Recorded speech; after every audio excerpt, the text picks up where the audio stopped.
Today on the news, FG declares Ajokuta Steel Company in good shape. Nigerian manufacturing sector sinks deeper in deficits. Plus, farmers to reduce reliance on antibiotics in livestock production. Good afternoon, my name is Ebere Ainda. Welcome to the news at 3 today on Rstv. Do you love and care about Rivers State and a peace? Let's build and take her to greater heights. This is a task we must all accomplish. A two-day training has begun in Port Harcourt for local government chairmen, their vice chairmen and leaders of legislative councils in the 23 local government areas of the state with the theme Transformational Leadership and Accountable Service in Local Governments. The event, held at the banquet hall of the Presidential Hotel in Port Harcourt, aims to educate, inform and sensitize council chairmen and their leaders on the ethics, policy, strategy and implementation of the objectives of governance at the grassroots. Melvin Jackson has the report. Declaring the workshop open, the sole administrator of Rivers State, Vice Admiral Retired Ebokete Ekweibas, said that the training would ignite trust, mobilize community and demonstrate courage in decision making. Represented by the Secretary to the State Government, Professor Ibibia Walter, the sole administrator described the training as a journey that will test local government chairmen and legislative council leaders' vision and integrity. Vice Admiral Ebas added that leadership is not a matter of title or dignity, but about service, sacrifice, and stewardship. History reminds us that great leaders are not defined by comfort or convenience, but by the ability to rise above challenge. The second pillar of this retreat, accountable service, reminds us that legitimacy in leadership rests not merely on election. Fair enough, elections are important, and it shows that you are actually endorsed by your own people, but it goes beyond that. Legitimacy on leadership actually borders on performance. Accountability is the lifeblood of trust between government and the governed. When budgets are transparent, when decisions are explained, when resources are equitably allocated, and when leaders subject themselves to scrutiny, then trust is deepened and governance becomes sustainable. Acting Head of Service Iyingi Brown, represented by the Permanent Secretary, Ministry of Environment, Orwell Okere, said that local government council chairmen and leaders have to play critical roles in delivering service to people at the grassroots and carry out transformational leadership and accountable services to the people. Transformational leadership is a style of leadership where leaders inspire, motivate, and engage followers to achieve extraordinary outcomes. In an address of welcome, the Permanent Secretary, Ministry of Local Government Affairs, Dame Itong Awani, stated that the workshop is a significant step in strengthening grassroots governance and delivering quality service to the people. Awani said that the workshop has been carefully designed to equip participants with requisite knowledge, skills, and practical strategies needed to discharge their duties effectively. Local government authorities have a direct and immediate impact on citizens' welfare. It is therefore essential that you understand your roles, responsibilities, and the ethical standards expected of you. Some of you are not new in this game, especially I'm talking to the council chairmen. They were here before, they're here again, so they understand the nitty-gritty of the job they've assigned themselves to do. Participants who lauded the state government for the gesture described the workshop as apt and timely and promised to replicate the same in their various local government areas. So all we need to do is organize same workshop in our LGA. Call all the critical stakeholders, the chiefs, the youths, the women, or traditional rulers, and let them know that all of us will have to put our hands on deck to carry the LGA along. The first step as a leader is just to be empathetic, because when you bring empathy into place, I think leadership will be smooth. When you think of the people's problems and have them in mind, I think it's a first step and the best way to go about it. Melvin Jackson, Rstv News.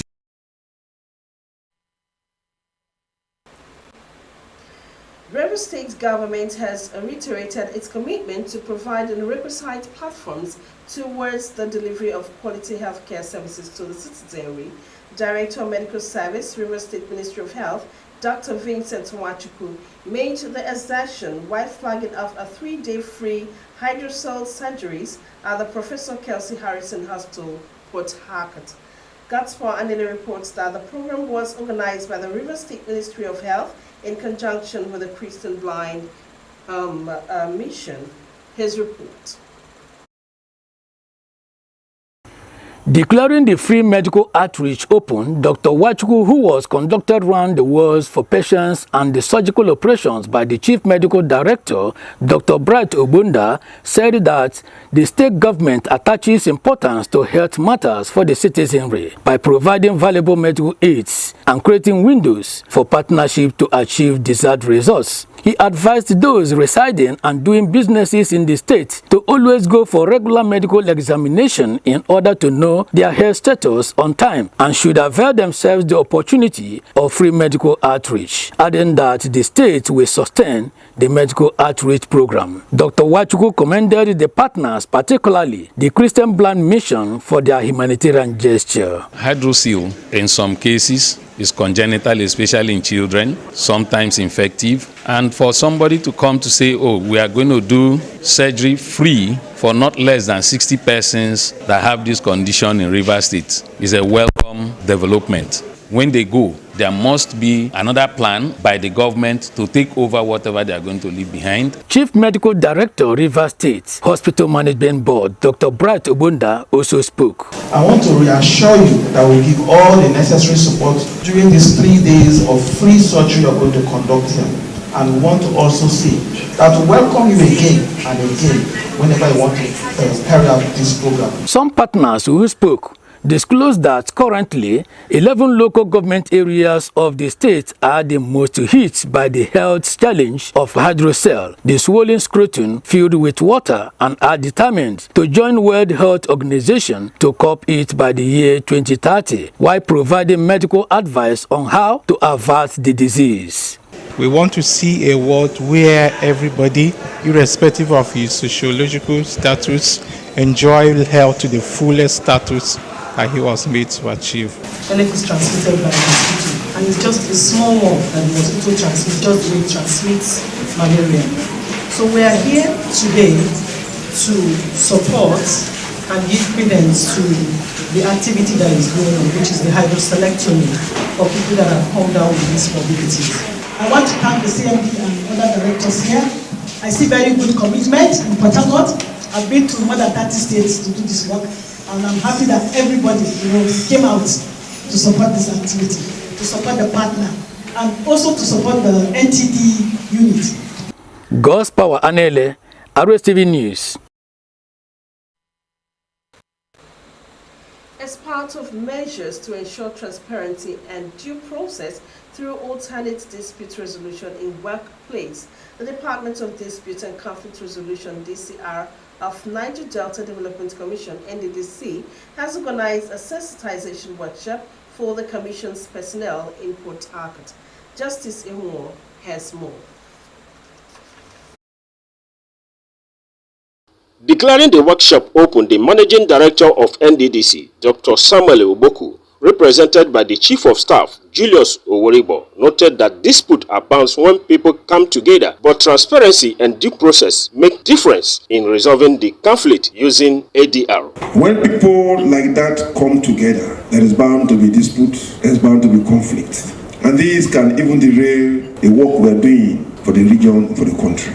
The sensitization workshop with the team promoting transparency and due process in workplace, deploying alternative dispute resolution approach in building a culture of accountability and integrity, had Professor Sylvester Odion Akain as keynote speaker. The acting director of Dispute and Conflict Resolution Department, Godwin Ugedegbe, speaks on why the focus was on ADR in conflict and dispute resolution.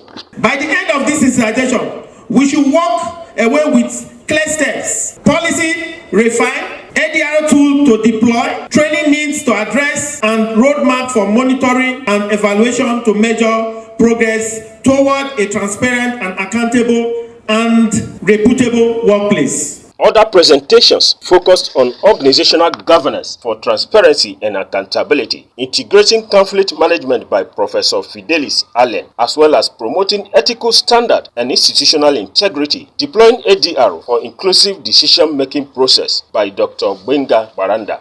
Some participants speak on the impact of the workshop This program is going to aid the staff of the various directorates meaningfully to checkmate those excesses from our brothers and sisters, because Niger Delta is a place where everything have this entitlement mentality. Okay, so this is going to checkmate all that. So it's a very nice program organized. So it's a timely workshop and it's well organized. Just say to really help what I've learned. Justice Ihuo, Rstv News. The federal government has declared that Ajaokuta Steel Company is in good shape as against media reports recently. This was contained in a statement signed by Head Press and Public Relations Department, Ministry of Steel Development, Salamatu Jibaniya. The statement reads that the attention of the Federal Ministry of Steel Development has been drawn to recent media reports regarding the future of the Ajaokuta Steel Company Limited, ASCL. According to the statement, the ministry remains confident that the updated audits will provide a sound basis for decisive action that advances Nigeria's industrial aspirations. Nigerian farmers have been urged to reduce their reliance on antibiotics in livestock production in order to promote healthier animals and safeguard their environment. Nigerian animal nutritionist Habib Tajuddin emphasized on the importance of aligning animal nutrition with environmental sustainability. Tajuddin highlights that the future of animal farming cannot continue to depend on antibiotics, noting the urgent need to maintain food security without exacerbating the global threat of antimicrobial resistance. He pointed to alternatives such as black soldier fly meal and oil, which can serve as substitutes for soybean and tallow. Tajuddin further stressed the practical benefits of multi-enzyme blends such as phytase and protease, which have shown significant improvement in nutrient digestibility and feed cost production for non-ruminant animals. With over 35 peer-reviewed publications, including 15 as first author, Tajuddin has contributed science-based solutions that are transforming livestock feed system, enhancing productivity, and promoting environmental sustainability. And now Nigerian manufacturing sector has sunk deeper into deficit as imports of manufactured goods outpace exports by more than 14 trillion naira in the first half of 2025. The latest data from the National Bureau of Statistics highlights the scale of the country's industrial crisis and reinforces calls for urgent government action to reverse the trend. According to the NBS, the value of manufactured goods imported between January and June stood at 15.39 trillion naira, while exports during the same period amounted to just 1.09 trillion naira. This created a deficit of 14.3 trillion naira in only 6 months, continuing a long-standing imbalance that underscores Nigeria's reliance on foreign products. Although exports rebounded in the second quarter, rising to 803.81 billion naira, up 173% from the first quarter, and 67.17% year-on-year. Industry players warned that the growth is insufficient to offset the flood of imports. The Director General of the Manufacturers Association of Nigeria, Shegun Ajayi Kadir, described the figures as a troubling confirmation of what manufacturers have repeatedly warned about. This deficit is simply a confirmation that domestic manufacturing is still struggling and more needs to be done to mitigate the widening gap. The President of the Lagos Chamber of Commerce and Industry, Gabriel Idahosa, said the numbers reflect the depletion of Nigeria's production capacity. According to him, the 14 trillion naira deficit in manufacturing in first half of 2025 is due to an imbalance in raw materials. Manufacturers are increasingly dependent on imports because there are insufficient local supplies. And now the Nigerian exchange NGX on Thursday reclaimed 19 trillion naira in market capitalization as investors gained about 144 billion naira.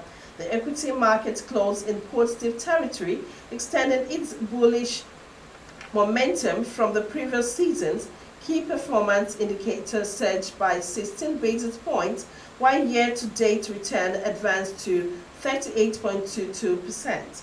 The market index or all-share index added to 128.25 basis points, reflecting a 0.16% increase to close at 1,402.263.12 basis points. Equities market capitalization increased by 143.54 billion naira to close at 90.01 trillion naira. Market cap activities inched lower as the total volume and total value of trade dropped by 67.64% and 65.86% respectively. Approximately 325.11 million units valued at 8,417.72 million naira were transacted across 22,770 deals. Do you love and care about real estate and a peace? Let's build and take care to greater heights, and this is a task we must all accomplish. Still ahead on the news at 3, Israel defies global condemnation. Afrobeat star describes her relationship as disrespectful. Plus, Nigeria to host Commonwealth Games. Details of this and more will come your way when we come back from the break. Just stay with us.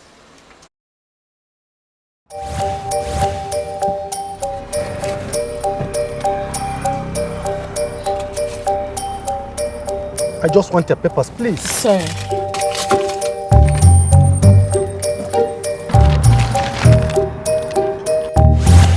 Salary don't enter. Yes, so. And Monday never even reach sef. Na salary plenty, oh. No wonder I no gree collect roja from my hand. Shut up, sir.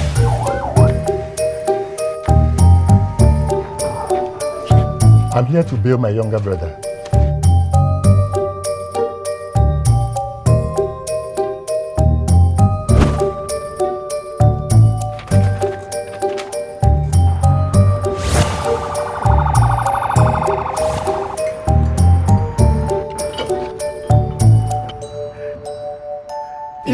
Happen. With good laws, Proper funding, training, and cooperation. If it happen. This is Rstv World News. We bring you world-class news, accurate, first-hand, entertaining, balanced analysis. Rstv, Channel 22 Port Harcourt.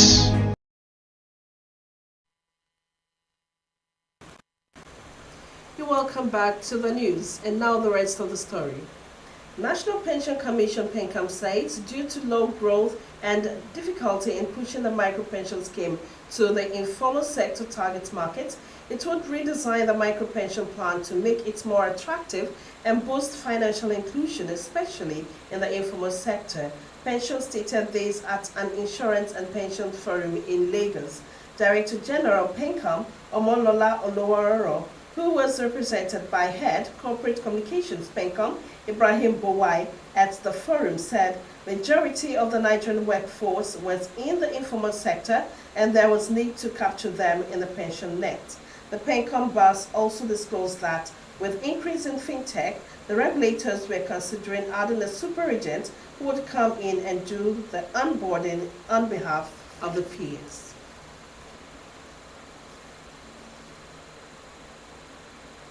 And now from the foreign scene, 11 people detained in Ghana after being deported from the U.S. have sued the West African nation's government. Oliver Barker Vowamo said the deportees had not violated any Ghanaian law and their detention in a military camp was therefore illegal. He wanted the government to produce the group in court and justify why they were being held against their will. The government has not yet commented on the lawsuit. but has previously said that it plans to accept another 40 deportees. Opposition MPs are demanding the immediate suspension of the deportation deal until the Parliament ratifies it, saying this was required under Ghanaian law. And now the Israeli army is mobilizing near the heart of Gaza City, forcing tens of thousands of Palestinians onto coastal roads in a bid to drive them out of the Strip's main urban center. People in besieged Gaza City tell Al Jazeera about non-stop attacks, including strikes by drones and fighter jets, and blasts from remote-controlled robots, where the Israeli military blowing up entire neighborhood as it advanced. UN peacekeepers call on Israel to halt attacks, fully withdraw from Lebanon. Lebanon remains an urge after Israel launched a series of air attacks on the south in defense of a ceasefire agreed on last November. The UN peacekeeping force in Lebanon has denounced the Israeli attack. And now the U.S. has for the sixth time vetoed a draft resolution at the United Nations Security Council that would have demanded an immediate and permanent ceasefire in Gaza and the release of hostages. U.S. Deputy Middle East Envoy Morgan Ortega said the text did not go far enough in condemning Hamas or recognize Israel's right to defend itself. Reports say that 14 other members of the Security Council voted in favor of the draft resolution, which described the humanitarian situation in Gaza as catastrophic and called on Israel to lift all aid restrictions. On the global stage, Israel and its closest ally look increasingly isolated. And now on the entertainment scene, famous Afrobeat songstress Tiwa Savage has described her past relationship with a Nigerian celebrity as disrespectful. Victoria Daudu has the rest with other entertainment stories. Take a listen.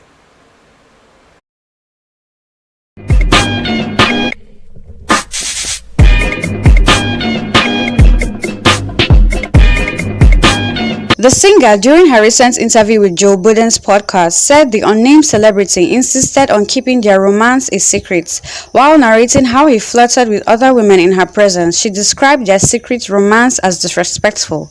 Narrating her bitter experience, she refused to mention the name of the celebrity, but many netizens assumed it's Wizkid. Veteran entertainer Charles Oputa, popularly known as Charlie Boy, has narrated how former presidential candidate of the Labour Party, Peter Obi, surprised him with a Ghana Must Go bag. In a post on his social media, the social political activist narrated that about 1 a.m. he received a call from Obi that Obi planned to pay him a courtesy visit around 5 a.m. The singer said despite his schedule, he obliged and the former governor arrived at his house with the Ghana Must Go bag containing some fruits. Charlie Boy, a staunch supporter of Peter Obi and a member of the Obedience movement, had vigorously campaigned for the Labour Party during the 2023 presidential election. Court in South Korea has ordered a social media user to pay 500,000 won for defaming a K-pop boy band whose members are virtual characters. The 5 members of K-pop group Pliv are voiced and animated through motion capture technology by real anonymous performers. Last year, Pliv's agency filed a civil suit against a social media user for making derogatory remarks about the group online. The ruling by the court handed down in May, made public on the court's website this month, is among the first to deal with virtual K-pop idols, an increasingly popular breed in South Korea's entertainment industry. Pliv, which debuted in 2023, is one of K-pop's most successful virtual stars and are also a regular at the country's biggest music awards. Their song Wait for Love, nominated for Best Vocal Performance and Song of the Year at the 2024 Mama Awards. This year, they won a major prize at the Seoul Music Rstv Entertainment News. Thank you very much, Victory, for that report. Moving on to the sports desk, President Tinubu emphasizes at the Commonwealth Champions Unity and diversity that Africa deserves at this moment after nearly a century. Godfrey Barengo has the rest of the news. Africa has never hosted the Games since their inception in 1930. Nigeria made an unsuccessful bid to host the 2014 Games. The city of Durban in South Africa won the bid to host the 2022 Games but could not do so due to financial difficulties. Birmingham in the UK took over and hosted the Games.